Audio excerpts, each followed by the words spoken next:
Wednesday, 26th May 1948.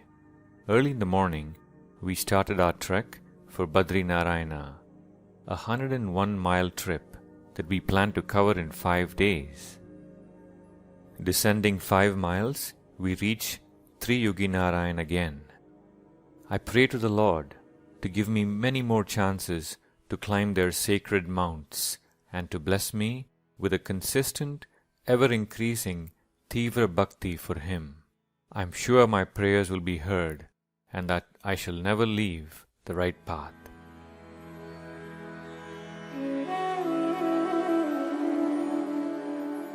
Here are some excerpts from his notes about the trek to Badri. Unlike the other destinations, the trek to Badri is laced with numerous chattis, resting places. Not having had good tea for a month, we stopped at every kettle on fire and felt the pleasure of steaming cups of light, milky tea sliding down our throats. Prices are too high for sweets. I stopped at a free dispensary where I got my legs with the fly bites bandaged with sulfonamide powder. In addition to taking meticulous notes throughout, Balan also kept a detailed account of all the expenses.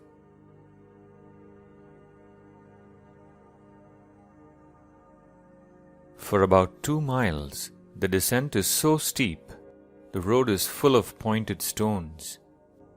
At each step, it is like the feet are being scraped on this rough sandpaper. One feels positively a few inches shorter. My feet are so badly lacerated that I had to weep with pain at each step. And thus, dragging my feet, I fell behind the group. I began to think, why does one have to suffer pain like this? Because pain alone turns us away from sense pleasures into those regions within the bosom where one can raise honest questions such as, who am I? Am I just his personality who either accomplishes or fails in life's battle and then one day, for no particular reason, just falls off? Death, the plunge into the unknown. Why should it be so? Is it the end? Is this whole scheme a mere thoughtless extravagance of nature? Then how does one explain a child prodigy, a freak? Absurd. What about evolution? Is it only the body that evolved from ape to man? Only the mind? Only the intellect? No. There is a Lord within us, to whom belong the body, the mind, the intellect. Because we say, our intellect, our mind. So, that Lord power is within us. The spirit, it too must evolve. Towards what? Towards perfection, towards itself. That is a fuller realization of the soul force or the life force of an individual. Therefore, it is in pain that such thoughts spark out, riddles are blown up, and solutions crystallize themselves to the honest inquirer.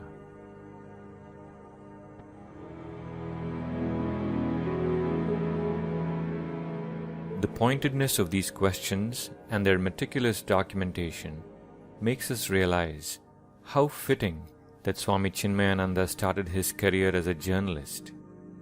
For what are the 3 qualities of a great journalist? The ability to look at situations objectively, the burning desire to question and get answers, and thirdly, a flair for writing, documenting in detail the answers found.